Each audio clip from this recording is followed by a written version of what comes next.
Hi, Dr. Taz here.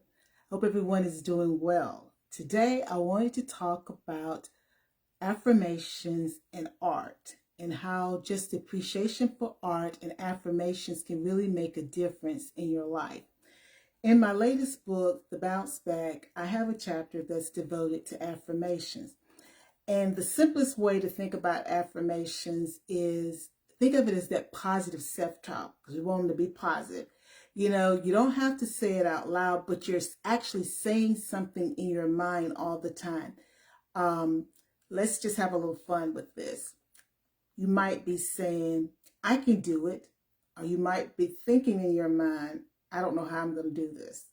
I've got all this to do and I just don't know how I'm going to manage it. We are always sending messages to ourselves, but often we become so immune to it that we don't realize that the messages that we send in a day's time, the majority of them could be positive or they might be negative. And affirmations requires us to be intentional so that we are very mindful about what we're saying to ourselves throughout the day.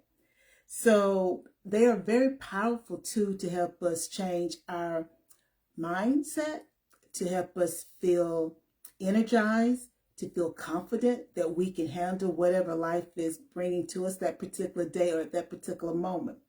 So let's explore some affirmations. So let's get started with this. This one may be one that you can relate to. Make a deliberate decision to look after yourself. My parting saying now is before you take care of someone else, make sure you take care of yourself. I used to say, take care of yourself. But I realized that, it's so easy to be focused on taking care of someone else that you neglect to take care of yourself. And then it's like, okay, I'm out of energy.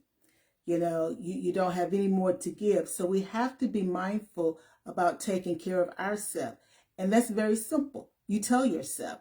I was in a meeting with a colleague just a little while ago, and it was the end of her day. And I think that's how she put it. It's the end of my day. And we're going to pick this conversation up tomorrow because it's going to be here for us tomorrow. Now, she's practicing self-care, and she's doing it in a very succinct manner that she's passing it along to me and anyone else that happens to be in that meeting. And we have to be very intentional about it. So making sure that we make decisions that do look at us also, meaning that are going to be in our best interest. Also, don't make promises you can't keep. Now, you say, what do you mean make promises you can't keep?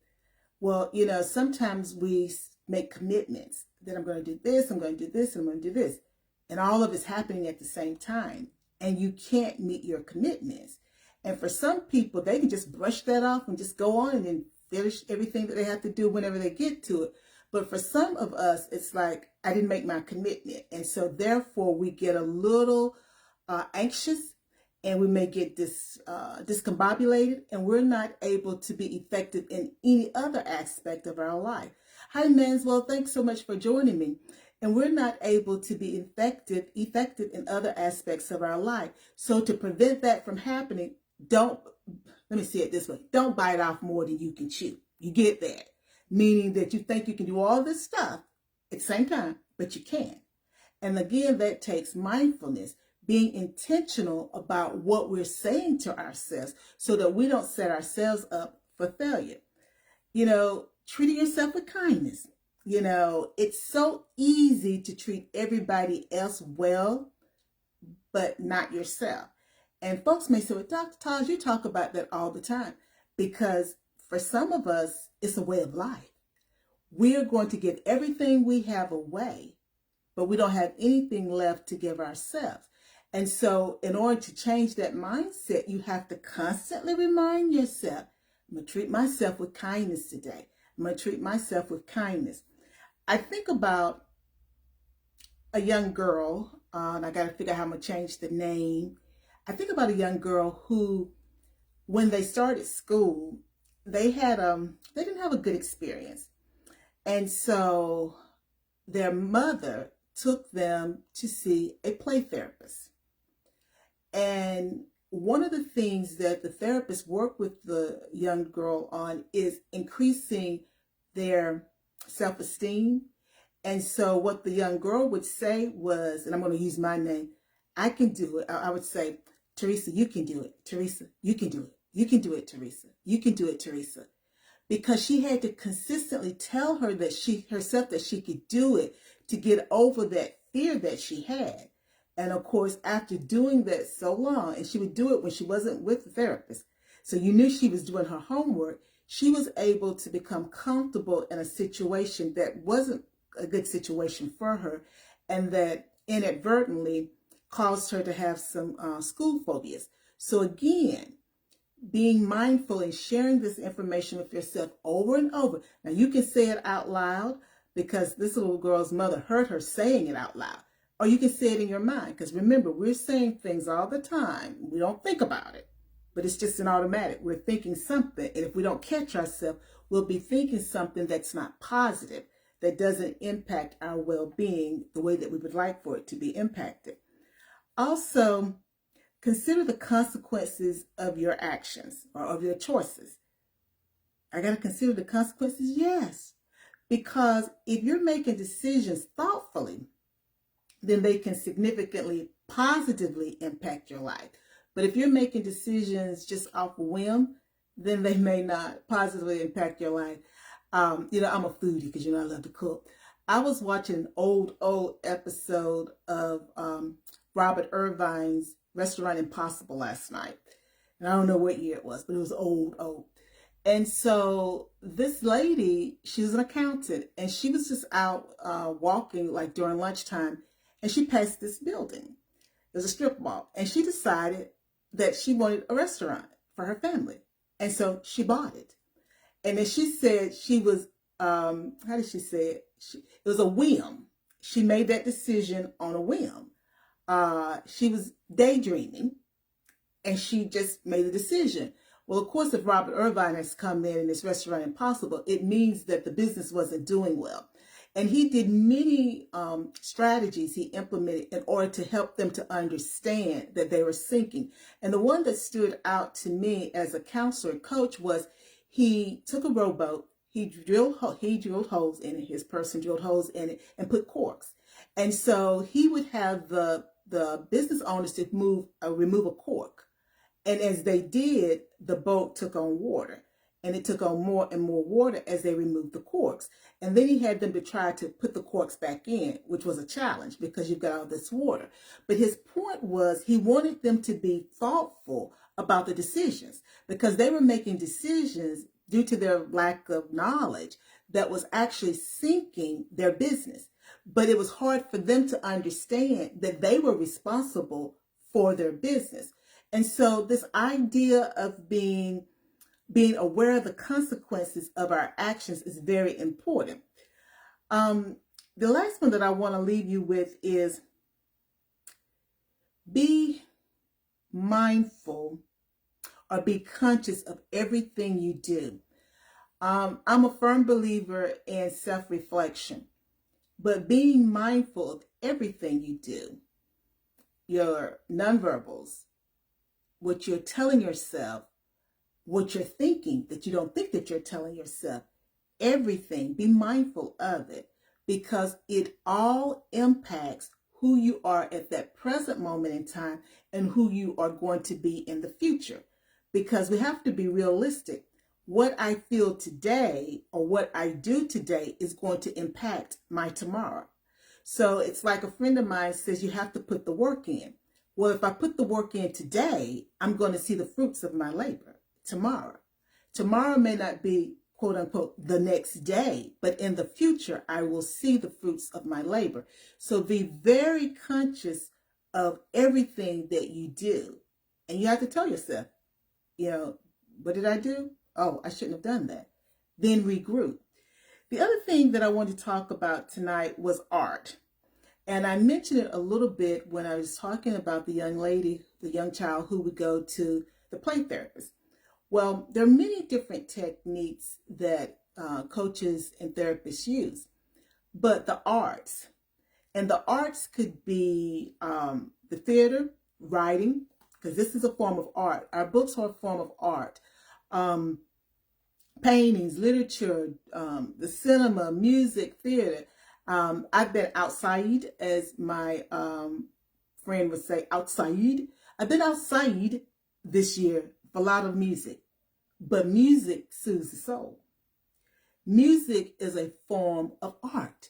And so what it has done for me is it has helped me to relax as I go through the ups and downs and the curves of life. And so that's the reason why I've made sure that I have incorporated this year, because I've been bouncing back and I have to make sure that I am intentionally making time for me. So whether I'm at a Snoop Dogg concert or 50 Cent, or I didn't see Mary this year, Mary J. Blige, that is, or Alicia Keys, or Beyonce, or Usher, whoever it is, every time I'm at a concert, I get an opportunity to recenter myself and to connect with another part of me. I have to nurture that creative side, because the creative side helps us to transform our mindset. And it also encourages us. So it's a unique way of finding inspiration. So keep that in mind. Also, I looked for it, but I couldn't find it before I came on. I have adult coloring books, and I think they're still the rage, and crayons or pencils. I use them to help me to focus, because when I'm coloring, which is another form of art, I have to, one, appreciate the art, because I want to make sure that whatever picture it is that I'm coloring, that it looks good. You know how that is, that type A comes out. But it also requires me to think about what I'm doing. So it becomes a therapy for me. I will reflect on the day's activities. I may reflect on what's to come, but it's a very soothing way for me to ease out of the day's stressors or to prepare for the next day. So lots of adults use the adult coloring books and the pencils, coloring pencils, or even crayons. Whatever it is that helps you to tap into your love of art, I invite you to do that, because it's about you and your growth and your evolution and no one else. So, a few key personal growth nuggets. Practice daily affirmations to change your self-talk and to boost your self-esteem. We want positive self-talk. Oh, you look good today. It doesn't matter that you need to get your hair done.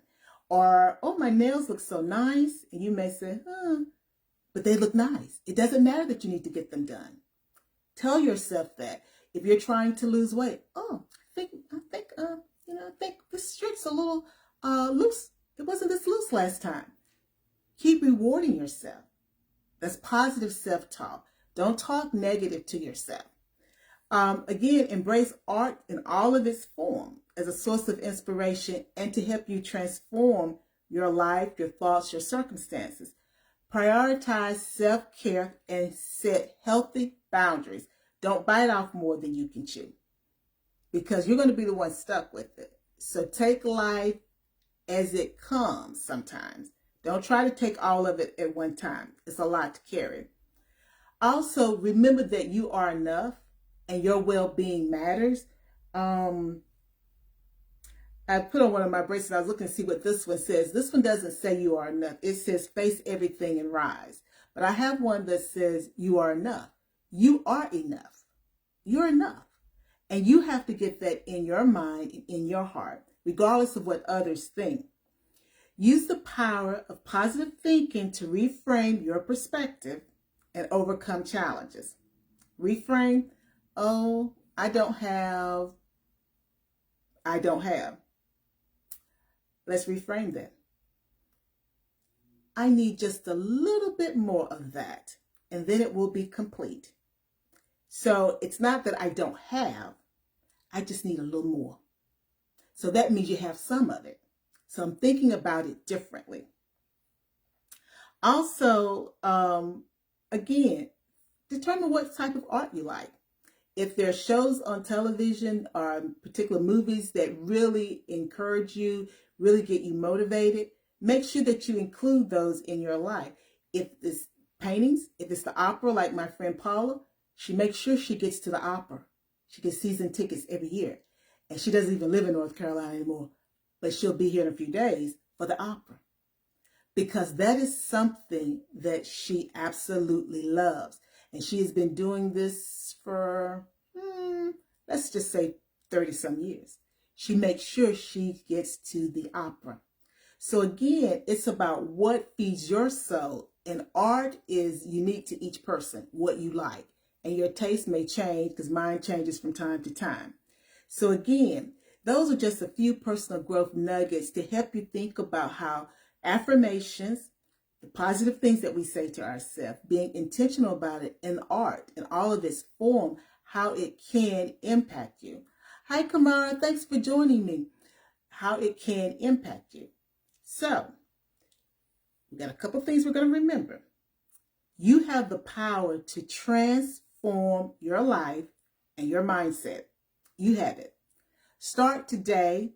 Take baby steps with affirmations and and create a deeper understanding and appreciation for the art that appeals to you, because everything doesn't appeal to everyone. I said to someone recently, can I say this? I'm going to say this. I said to someone recently, I said, there's going to be something happening in 2024, and I would love to see this person. And it's going to be opera. And I said, he's going to do the song that I love. And I pulled it up on YouTube for the person to hear. And they were like, I know the song. I said, oh, okay. And I said, it's this part, because it's in Italian. I said, it's this part right here. I said, it just does something to me. And then I started crying. And then I thought about Pretty Woman with Julia Roberts and Richard Gere. And I think somewhere in there, when they go to the opera, maybe he tells Julia that it's something, you feel it. Even though you may not know the language, you feel the emotions that they are delivering. And just listening to my song on YouTube, I could feel it. And then I started crying, and then the person was like, okay. I'm like, I'm sorry. But it's the appreciation for art, and it did something to me, and it energized me too, because it allowed me to connect to another part of myself that I don't connect to every moment of the day. So, again, develop a deeper appreciation and a relationship with the art that actually moves you. And what moves you is not going to move the next person, and that's okay, because it's about you. Stay positive and stay inspired. Hi, Jennifer. It's good to see you. Stay positive and stay inspired. If this live has moved you in some kind of way, and there's some art that you want to share with us, or if there are positive self-talk, positive affirmations that you share with yourself, please drop them in the comments. And of course, share this live with others, because we learn from each other. You know, you're going to have ideas that I have not even thought about, but it may work for me. And if it doesn't work for me, it may work for the next person. And that's what we have to be about when it comes to supporting our fellow man. Fellow man meaning men and women. We have to share, because we each have a piece of the puzzle. And your piece may help me fit my piece to the next piece. So again, you know, please share any comments, any strategies that you use, positive affirmations. And as always, before you take care of someone else, please hear me. Please, make sure you take care of yourself first, because there's only one of you. And if you don't take care of yourself, you cannot help anyone else. Thank you so much for joining me, and have a great night. Bye now.